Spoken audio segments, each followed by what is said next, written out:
Saudações, nesse vídeo eu mostrarei um caso muito ilustrativo, muito didático para você memorizar a morfologia dos hematomas extradural e subdural.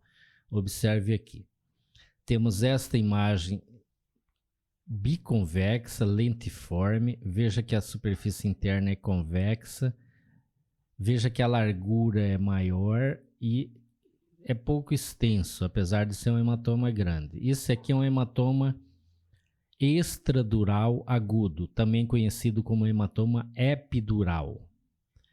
Ele se forma entre o osso e a dura mater. A gente não vê com detalhe as meninges na tomografia, mas essa morfologia permite que a gente identifique essa lesão como estando no espaço extradural. Desse outro lado, ele tem um hematoma agudo subdural, que tem essa morfologia em crescente, parece um C invertido aqui. A superfície interna dele é côncava, ao contrário desse aqui que é convexa. Então, veja que ele é mais fino e mais extenso. É um hematoma subdural agudo. Se a gente pudesse fazer uma comparação, o hematoma extradural parece com limão, o hematoma subdural parece com uma banana. É uma forma de memorização. Mas vamos tentar entender o porquê dessas morfologias diferentes. Vamos ter que exercer aqui um pouco da imaginação. É importante você lembrar que na superfície interna, recobrindo o parênquima cerebral, nós temos as meninges. Habitualmente, a gente estuda que temos 3 meninges, a dura mater, a aracnoide e a pia mater. Mas é um pouco mais complexo que isso. Quem reveste intimamente a superfície do cérebro, é a pia mater, que é uma membrana de tecido conjuntivo bem fininha, que ela encapa a superfície do cérebro, ela fica colada no córtex cerebral, entra nos sulcos corticais e vai com os vasos até para dentro do parênquima cerebral. Então, essa é a pia mater. A dura mater, ela está colada, aderida no osso, do crânio, na parte interna do osso do crânio, dos ossos do crânio, a caixa óssea do crânio. E ela é firmemente aderida a essa estrutura óssea. E a aracnoide, ela é uma membrana de tecido conjuntivo, também fina, que ela fica colada na dura mater, na superfície interna da dura mater, tem a aracnoide colada na dura mater. E dessa lâmina da aracnoide, dessa membrana aracnoide, saem pequenas projeções que parecem teias de aranha, que atravessam o espaço licórico, por onde circula o líquor, e se aderem à pia mater, que está revestindo a superfície cortical do cérebro. Inclusive por isso se chama aracnoide. Aracnoide é semelhante à aranha, Na verdade não é semelhante à aranha, é semelhante às teias da aranha, Fica aquelas finas projeções, finos septos que ligam a membrana da aracnoide até a membrana da pia mater, ok? Então, a gente tem que saber um conceito básico também, e por vezes esquecido, de que a dura mater é firmemente aderida ao osso. Já a aracnoide é frouxamente aderida à dura mater. Então, por exemplo, a maioria das vezes nós temos fratura do crânio com ruptura de vasos que passam entre o osso e a dura mater, formando um hematoma extradural. Esse hematoma vai descolar a dura mater vai ficar aqui, só que a gente não consegue vê-la na tomografia. Vai descolar a dura mater do osso e o hematoma vai se formar entre o osso e a dura mater, quer dizer, extradural. Só que como a dura mater é firmemente aderida ao osso, é muito difícil estender esse descolamento, né? É muito difícil sair abrindo esse descolamento. Então o sangue vai se acumulando próximo da onde ele se origina, próximo da lesão da artéria. Pode acontecer também em lesões venosas, mas é mais raro.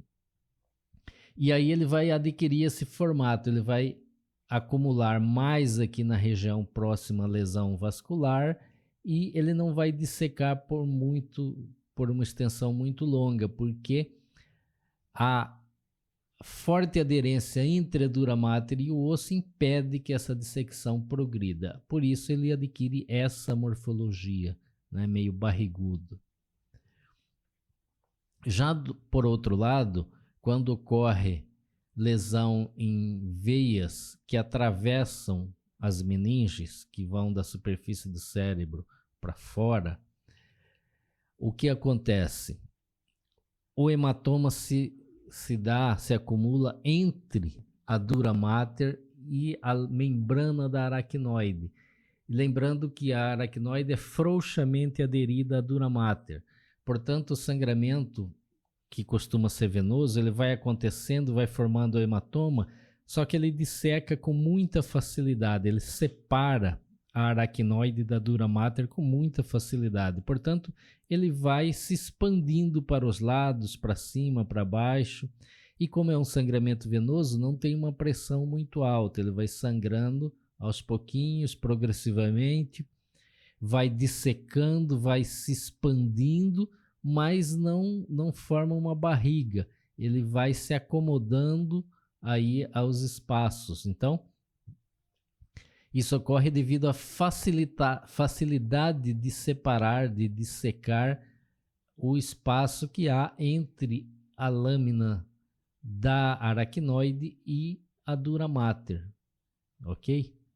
Então, isso explica essa morfologia. Espero que tenha ficado muito claro para você.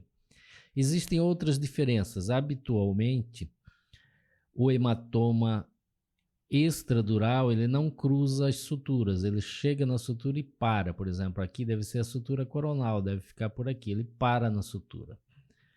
E o hematoma subdural não, ele atravessa as suturas, a região das suturas, e às vezes ele se estende até para as reflexões da dura mater, ele se estende para a foice do cérebro, ele se estende para a tenda do cerebelo. Então isso pode ser usado para diferenciar um do outro. Lembrando que existem exceções, por exemplo, no vértice do crânio, na fossa temporal e na fossa posterior, os hematomas extradurais, eles podem ser decorrentes de ruptura de seios venosos ou de veias que drenam para os seios venosos.